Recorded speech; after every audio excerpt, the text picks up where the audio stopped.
GoPro যে service centre কিন্তু সব জায়গায় থাকে না, আর গোপ্রো ক্যামেরাকে খুলতে চায় না, আর মানে খুলতে পারবে না। ওটা একবার মানে ইয়েতে পড়ে গেছিল জলে। हाँ जले पड़े लगी 2-3 घंटा। अच्छा और कितने अमाउंट कितना आएगी? अच्छा तो बोर्ड का कितना अगर लगेगा? तो वो पहले रिपेयरिंग करेंगे, उसके बाद अगर हो गया तो ठीक, रिपेयर से नहीं हुआ उसके बाद हम आपको एस्टिमेट बताएं। अच्छा बोर्ड का ठीक है, 1.5 घंटा लगे, 1.5 घंटा। ফাইনালি গোপ্রো ক্যামেরা সার্ভিসিং দোকানটা পেয়ে গেলাম। দোকানের নাম হচ্ছে MA ইলেকট্রনিক্স। একবার তোমাদের কার্ডটা দেখিয়ে দিই, ড্রোন ফোন সব কিছু ছাড়ানো হয়। স্যার আর একটা অ্যাড্রেস আমরা তোমাদের ভালোভাবে লিখে দিই, বাড়িটা ছাড়া আসার সুবিধাটা তোমাদের ভালোভাবে হবে, এবং অ্যাড্রেসটা তোমাদের দেখে দিই সামনে। এখানে দেখো, এখানে লোকেশনটা দিয়ে দিচ্ছি এখানে।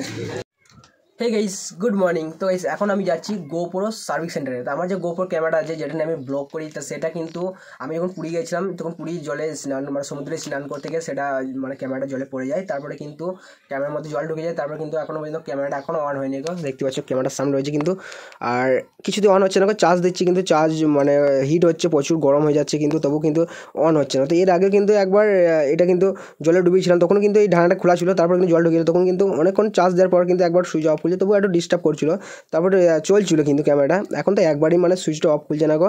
তা এটা জলটাও কারণ হচ্ছে এই যে ঢাকনাটা দেখতে পাচ্ছি, এটা লাগানো ছিল না। এমনিতে গোপ্রো ওয়াটারপ্রুফ থাকে জানো তো। আমি এর আগে অনেকবার জল ডুবেছিলাম, তো এটা ঢাকনাটা তখন লাগানো ছিল। এখন কিন্তু ঢাকনাটা কি তখন এখন জলে যখন পড়ে গেছিলো, তখন কিন্তু এই ঢাকনাটা কিন্তু লাগানো ছিল না, তার জন্য কিন্তু জলটা পুরোপুরি ডুবে যায়। তা এটা ব্যাটারি প্রবলেম না কি প্রবলেম, মানে ব্যাটারি প্রবলেম নাই, ব্যাটারি প্রবলেম হতে পারে এবং ভেতরে শর্ট সার্কিট এরকম কিছু হয়ে যেতে পারে। তা আমি এখন যাব গোপ্রো সার্ভিস সেন্টার। আর যারা গোপ্রো ইউজার তারা অবশ্যই ভিডিওটা ফুল দেখবে, কারণ যে গোপ্রো যে সার্ভিস সেন্টার কিন্তু সব জায়গায় থাকে না গো। তাই এটা আমি এখন যাবো আমি কলকাতা, কারণ গোপ্রো সার্ভিস সেন্টার কলকাতা থাকবে, আমাদের লোকাল মধ্যে এমনি তো নেই কোথাও। আর গোপ্রো ক্যামেরাকে খুলতে চায় না, আর মানে খুলতে পারবে না গো। আর এমনভাবে মানে করা থাকে যে কেউ খুলতে পারবে না, কে খুলতে চাইবে না গো। তার জন্য গোপ্রো সার্ভিস সেন্টার যাবো। আর যে গোপ্রো যেখান থেকে কিনেছি, কিংবা তোমরা যারা যেখান থেকে কিনেছো তাদেরকে দিলে হয়তো তারা সার্ভিস সেন্টার থেকে সারিয়ে আনতে পারবে, কিন্তু তারা হচ্ছে রেটটা বেশি বলবে। মানে সার্ভিস সেন্টার যদি 1000 টাকা নেয়, তাহলে তারা কিন্তু হয়তো 4000 টাকা বলতে পারবে যে এরকম প্রবলেম ছিল। তা আমি তার জন্য কিন্তু ডাইরেক্ট সার্ভিস সেন্টারে যাবো। তো সার্ভিস সেন্টারে যে রেটটা সেটাই দিতে পারবো, সব থেকে আমার বেস্ট, আমারই ভালো হবে। তোমরা ভিডিও দেখো, তোমরা মানে যাদের গোপ্রো ইউজার আমাদের ওয়েস্ট বেঙ্গলের মধ্যে, তারাও কিন্তু কলকাতা কোন জায়গাটা সেটাও দেখতে পাবে, আর কোন দোকানটা তোমাদেরকে বলতে ভালোভাবে বুঝতে পারবে। আর দেখা যাক ওখানে গিয়ে যে আমার গোপ্রোটা মানে কী বলে, যে এখানকার প্রবলেমটা মানে কতটা সব মানে হতে পারে, কী প্রবলেম মানে ঠিক হবে কি হবে না, সেটা ওখানে দেখা যাবে। আর রেট ফেট দেখা যাক, যদি বলে ভালো, আর নাহলে একবার সেই যখন নিয়ে আসবো তখন ওই রেটটা দেখা যাবে। যাও এখন আসলে আমি এখন আছি বাড়িতে, এখন প্রায় সকাল 9টা বেজে গেল। আমি অনেক সকালে যাওয়ার কথা, তবু লেট হয়ে গেল আজকে যাবে। যাও এখন যাবো বর্ধমানে স্টেশন থেকে লোকাল ট্রেন ধরে যাবো হাওড়া। তো ওখানে বর্ধমানে গিয়ে তোমাদের সাথে কথা হচ্ছে, ওখানে চলো তোমরা ভিডিও দেখতে থাকো এবং ভিডিওটা ফুল ওয়াচ করবে, কারণ গোপ্রো সেন্টারটা মানে সার্ভিস সেন্টারটা ওইটা ভালোভাবে দেখে নেবে। চলো গাইস, আর এখন এখানে বেরিয়ে যাই বাড়ি থেকে, তারপরে বর্ধমানে গিয়ে তোমাদের সাথে কথা হচ্ছে।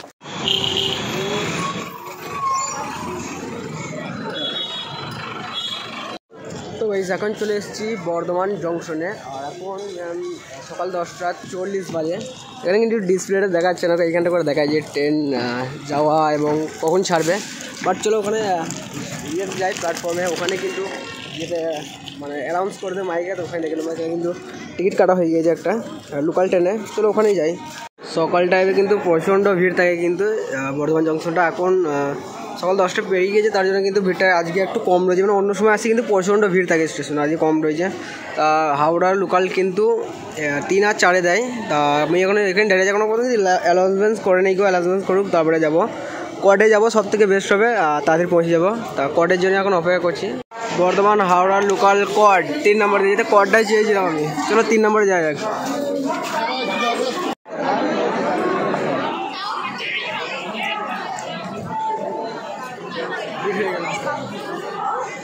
प्लेटफॉर्म क्रमांक 2 पर आ रहे हैं। For the kind attention of the passengers, train number 123 और लाइन चला लो कोलकाता हल्दीबाड़ी।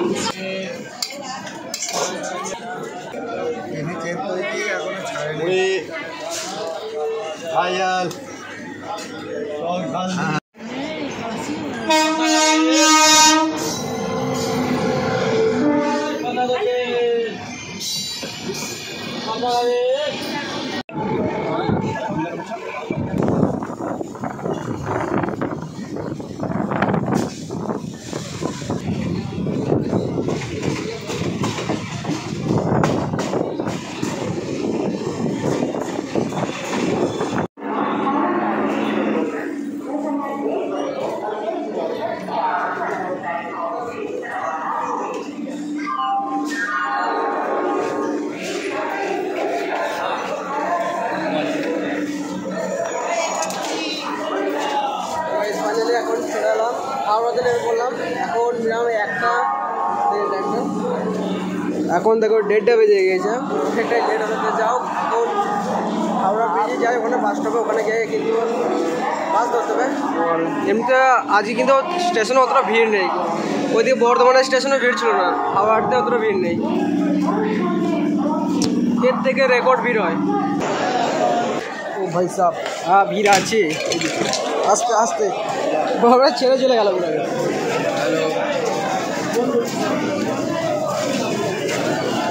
কত ভিড় দেখো কাজী, প্রচুর ভিড় হয়েছে এদিকে, ভাবলাম ভিড় নেই গো। পেছন থেকে দেখো এই দিকটা টিকিট কাউন্টার, তো এইদিকে কিন্তু বেরোনো কিন্তু অনেক দিকে রাস্তা আছে। এইদিকে একটা রাস্তা দেখতে পাচ্ছ, এইদিকে বেরোনো যাবে, এইদিকেও বেরোনো যাবে, এবং এই দিকটা করে বেরোনো যাবে, এইদিকেও বেরোনো যাবে, বেরোনো অনেক রাস্তা আছে। তো আমি সামনে দিকে বেরোবো, ওই দিক থেকে মানে বাস ধরে নেবো। গাইস চলে এলাম এখন হাওড়াতে। এটা হচ্ছে হাওড়া ব্রিজ, দেখতে পাচ্ছ রবীন্দ্র সেতু লেখা রয়েছে এইখান থেকে। এটা হচ্ছে হাওড়া ব্রিজ, আমাকে যেতে হবে কিন্তু ওই দিকটা করে, ওই দিকে কিন্তু লোকাল বাসগুলো আছে, এদের খাবার দোকান প্রচুর আছে। এটা এখনো লোক বেরোচ্ছে। ধর্মতলা যাবে এটা, ঠিক আছে চলো, ধর্মতলা বাস পেয়ে গেছি।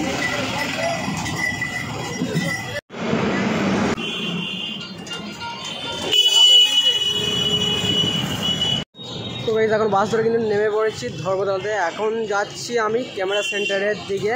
ধর্মতলা থেকে 2 মিনিট হাঁটলাম, আর ক্যামেরা সেন্টার হচ্ছে সামনেই রয়েছে। আর প্রচুর গরম কিন্তু কলকাতায় দিকে, প্রচণ্ড গরম, আর হাওড়ার দিকে প্রচণ্ড গরম করছিল। যাই হোক ক্যামেরা সেন্টারে যাই, তারপরে ওখানে তোমাদের সাথে কথা হচ্ছে। এমনি তো টাইম হয়ে গেলে প্রায় 2 বেজে গেল, তো ওখানে কি তোমাদের সাথে কথা হচ্ছে ক্যামেরা সেন্টারে গিয়ে। সামনে কিছুটা গেলে এখান থেকে ক্যামেরা সেন্টার। এখন কিন্তু এইখানে রেড লাইট পড়ে গেছে, সব থেকে ভালো হলো এখানে জায়গাটা দেখে নাও। এখান থেকে কিন্তু সামনে কিন্তু ক্যামেরা সার্ভিসের দোকান সামনে দেখতে পাচ্ছ, ওইখানটা করে। চলো এখানে ডাইরেক্ট যাই। ধর্মতলা কিন্তু এই দিক থেকে গেলাম আমি। এটা হচ্ছে কমান্ড ক্যামেরা সার্ভিসিং, এইখানে দেখা যায়। বাবু আসতে পারি? ক্যামেরা সার্ভিসিং করাবে দেখেন, সার্ভিসিং। আচ্ছা ঠিক আছে, তোমাদেরকে দোকানটা কোনখানে সেটা তোমাদেরকে একটু পরে বলছি। মানে এখানে সার্ভিসিংটা করে তারপর বাইরে গিয়ে তোমাদের বলছি দোকানটা ঠিক মানে ভালোভাবে লোকেশনে তোমাদের দিয়ে দিচ্ছি। আর এখানে কথা বলিনি কীভাবে কী হচ্ছে। তো এখন এক জায়গায় এসেছিলাম যে কমান্ড ক্যামেরা সার্ভিস সেন্টারে, তো ওখানে কিন্তু হলো না, গোপ্রো হবে না, আমি অন্য ক্যামেরা সার্ভিসিং হয় তোমাদের বললাম, ওখানে ঢুকেছিলাম। বাট এখন আর এক জায়গায় যাবো, ওইখানে দেখবো না গোপ্রো ক্যামেরা সব জায়গায় সার্ভিসিং হয় না, শুনতে পারবে না কেউ। তো এখন অন্যটা দেখবো, অন্য জায়গায় যেটা আসবে সেটা দেখবো। এখন কিন্তু আর এক জায়গায় এলাম, MA ইলেকট্রনিক্স। এখানে দেখা যাক এখানে ক্যামেরার সার্ভিসিংটা এখানেও হতে পারে গোপ্রোটা, কারণ আমি ফুল মানে ভালোভাবে খবর পেয়েছি, মানে এইভাবে কিন্তু এইখানে হতে পারে MA ইলেকট্রনিকে। তাই এইখানেই দেখবো না এটা। আর এখানে যদি হয়ে যায় তোমাদেরকে এখানকার দোকানের অ্যাড্রেসটা বেশ ভালোভাবে বলে দেবো এখান থেকে, যে কোন গলিটা কি ঢুকতে হচ্ছে। তো এখানে ঢুকিয়ে এখানে আগে জিজ্ঞেস করিনি। এখানে গোপ্রো সার্ভিসিং হবে, ঠিক আছে। তো এখানে জিজ্ঞেস করলাম, বলো হবে, বলো চলো এখন ভেতরে ঢুকি। না মনে হচ্ছে না, ওটা একবার মানে ইয়েতে পড়ে গেছিলো জলে, হ্যাঁ জলে পড়ে গেছে।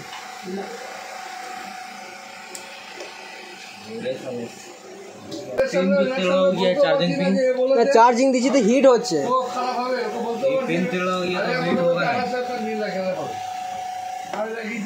ও ওটার জন্য হচ্ছে। पानी में डुबा दिए, बोर्ड खराब हो गया, इसकी वजह से होता हुआ। हम नहीं हो रहा अभी, टाइम देना होगा। हाँ टाइम देना होगा, टाइम कितने? 2-3 घंटा। अच्छा, और कितने अमाउंट कितने आएगी?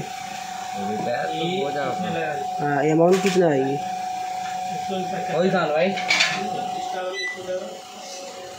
हाँ बोल। गोप्रो रिपेयर से कितना हो जाएगा खर्चा? रिपेयर से होगा 2500 रुपया लगेगा, 2200 रिपेयरिंग से। हाँ कौन सा मॉडल कितना है? 11। 11 2500 तक जाके चलिए। अगर बोर्ड चेंज होगा तो फिर आपका लंबा खर्चा। तो दूसरा चेंज होगा तो फिर बोर्ड लगेगा फिर। अच्छा, तो बोर्ड का कितना अगर लगेगा? तो वो पहले रिपेयरिंग करेंगे, उसके बाद अगर हो गया तो फिर रिपेयर से नहीं हुआ, उसके बाद हम आपको एस्टीमेट बताएं अच्छा बोर्ड का। ठीक है, तो करो।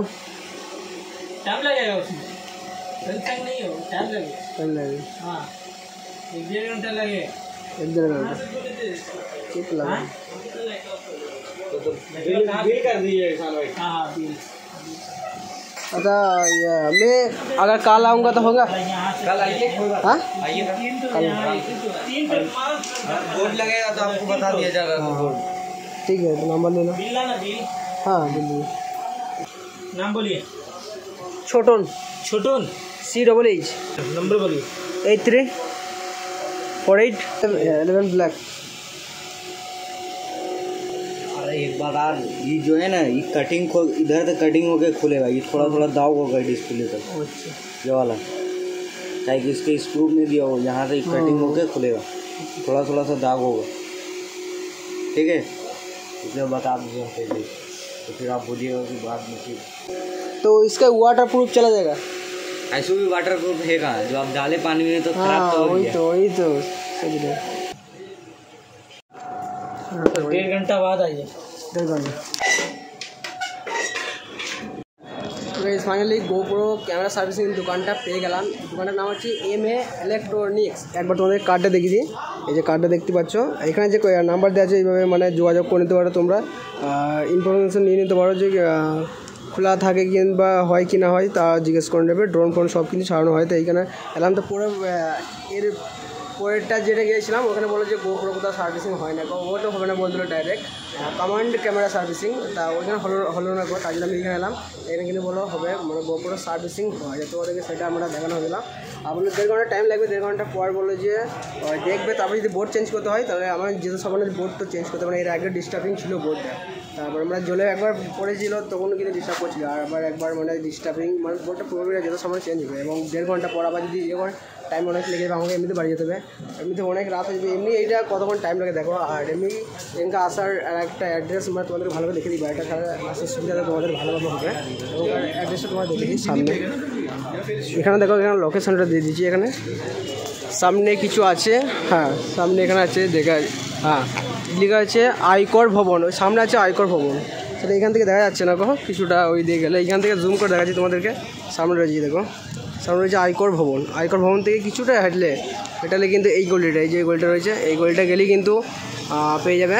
এই সামনে দেখতে পাচ্ছি গলিটা, অবশ্যই বুঝতে পারছো এখানে জায়গাটা এটা কিন্তু সোজা গেলে কিন্তু ধর্মতলা, মানে সোজা গেলে ডান দিকে বেগলেই কিন্তু ধর্মতলা বাস স্ট্যান্ড, ওইখান থেকে কিন্তু চলে আসতে পারবে। এখানকার বিল্ডিংগুলো দেখে না অবশ্যই চিনে রাখো, তাহলে আসতে মানে সুবিধা হবে এখানকার জায়গাটা, অবশ্যই বুঝতে পারো। চলো এখন এখানে বেরিয়ে যাক, এমনি একটু লেট হয়ে গেছে, এখানে 2টোর সময় পৌঁছালাম, এমনি 11টার সময় ট্রেন ছেড়েছিলো 11টা 12তে, আর 1:30টার সময় পৌঁছালাম, তাড়াতাড়ি পৌঁছেছি।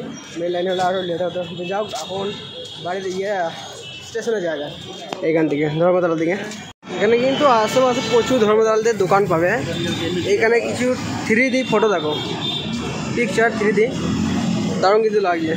এই যে মেট্রো রয়েছে, মেট্রো এই দিকটা গেলে যতগুলো মানে কাপড়ের দোকান সব কিন্তু পেয়ে যাবে, যেখানে বিক্রি করে আশেপাশে ফুটপাথের মতন যেখানে বিক্রি করে, ওটা মেট্রো, বুঝতে পারছো। আর ওই দিকটা গেলে কিন্তু ক্যামেরা সব, মানে যেখানে ক্যামেরা বিক্রি করে ক্যামেরা দোকানগুলো। আমি এইখান থেকে গিয়েছিলাম নিজের, এখানে কিছুটা গেলে ডান দিয়ে গেলে ক্যামেরা সব, কিংবা ওই দিকেও ঢোকা যাবে, ওটা হচ্ছে মেট্রো। এখন এইদিকে যাবো, হাওড়া যাবো, হাওড়া যেতে পারো। হাওড়া যাবে, হাওড়া ঠিক আছে, হাওড়া বড় বাজার,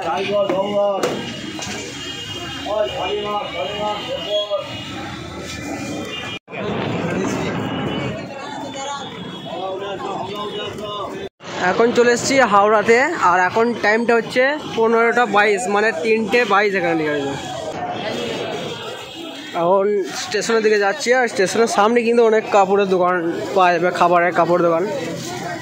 এটা স্টেশনের এক সাইডে যাওয়ার রাস্তা, সমস্ত রকমের জিনিসপত্র পাওয়া যাবে এখানে। হাওড়া ব্রিজের পাশে, হাওড়া ব্রিজে মানে ভিউটা দেখো, পাশে দেখা যাচ্ছে, কিছু দেখা যাচ্ছে। গেট নাম্বার 10, এটা 10 নম্বর গেট, মানে 10টা গেট আছে, বুঝতে পারছো তো। চলো এখানে টিকিট কেটে নিয়েছি, আর এখানে বর্ধমান ভায়া কোড কিন্তু দিয়ে দিয়েছে 4 নম্বরে, বুঝতে পারছো লেখা রয়েছে 4 নম্বর দিয়ে দিয়েছে বর্ধমান ভায়া কোড। তবে কোয়াডই কিন্তু চাইছিলাম যাতে মানে কোয়াড আসুক, কোয়াড এলে কিন্তু তাড়াতাড়ি যাওয়া যাবে, আর যদি মেন আসতো মেন তার জন্য কোয়াডেই যাবো এখন।